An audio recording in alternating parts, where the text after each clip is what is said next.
Hello সবাইকে। তো নবমীতে কী করলাম চলো তোমাদেরকে দেখাই। আমি আর বোনও মিলে বের হয়েছিলাম 4টার দিকে পূজা দেখতে। এরপর আমরা অনেকগুলো পুজো দেখি। পুজো দেখার পরে এই যে এটা হলো ভাটোদারা কালী মন্দির। এই যে আমার বান্ধবী সিথি। এরপর আমি প্ল্যান করি যে রাতে আমি চুলে গোলাপ লাগাবো, তাই আমি চলে যাই ফুলের দোকানে। এখান থেকে কয়েকটা গোলাপ কিনে আমি ঢং শুরু করে দিই গোলাপ নিয়ে। এই যে আমরা সবাই মিলে বাসায় চলে যাচ্ছিলাম। এরপর একটু ফুল নিয়ে আমি ঢং করতেছিলাম। তারপরে এই যে এটা হলো মিঠি। এই যে আমি রেডি হয়ে কালো শাড়ি পরে বের হয়ে যাই। এটা হলো আমার বোন। এখানে দুর্গা আরতি হচ্ছিল, এখানে আমরা আরতি দেখছিলাম। এটা হলো নাটোরের ছোট্ট দুর্গা। ইস, এদিন যে আমাকে কি সুন্দর লাগতেছিল, নিজের উপর নিজেই ক্রাশ খাচ্ছিলাম। যাই হোক, এটা আমার বান্ধবী সুন্দরী সিথি। এরপর আমরা বন বন করে ঘুরে নাটোরের পূজা দেখছিলাম। এটা হলো নির্জন। এটা ছিল কাপুরাপট্টির দুর্গা প্রতিমা।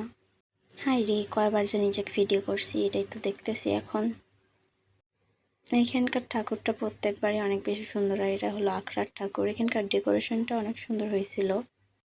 এরপর আমরা সবাই মিলে চলে যাই বৈকালিতে। এখানে অনেক গান বাজতেছিল, তাই আমরা সবাই মিলে একটু নাচছিলাম। এখানে বৌদি দিদি সবাই ছিল। ভিড়ের মধ্যে আমার বান্ধবীকে আমি ডাকতেছিলাম, আমার বান্ধবী শুনতেই পায় না। তারপর আমি এখানে কিছু ছবি তুলি। এখানকার ডেকোরেশনটা অনেক বেশি সুন্দর ছিল। এটা কান্দিফিটার ঠাকুর ছিল। এখানেও ডেকোরেশন প্রত্যেকবার অনেক সুন্দর হয়। এরপর আমরা খাইতে চলে যাই। রেস্টুরেন্টে অনেক বেশি ভিড় থাকার কারণে আমরা বাইরে বসেছিলাম। এরপর খাবারটা অর্ডার দেওয়ার পরেই আমাদের খাবার চলে আসে, গ্রিল আর নান। এই যে আমি খাচ্ছিলাম।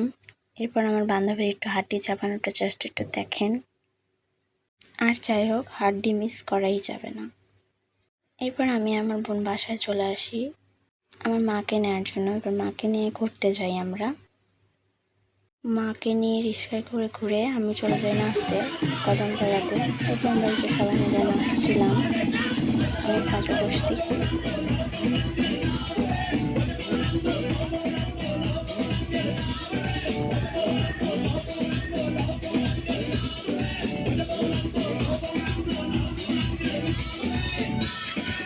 এই যে আমার মা।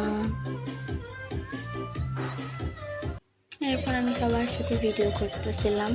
তো আজকের ভিডিওটা অবধি। Thanks for watching. সবাইকে টাটা।